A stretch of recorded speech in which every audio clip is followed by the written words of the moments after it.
Hey guys, I'm up here in Northern California and today I picked up the new Sage Dart. This is a 7.5 foot 3-weight. We're on a perfect stream for this rod. This is technical tight fishing. This is a nice fast action KonneticHD technology. Allows me to make really short casts but also has enough umph to get it across the river.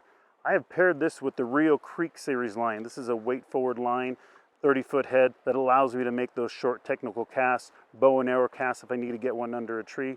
This is a perfect rod for you if you're fishing any sort of Northern California or any other stream.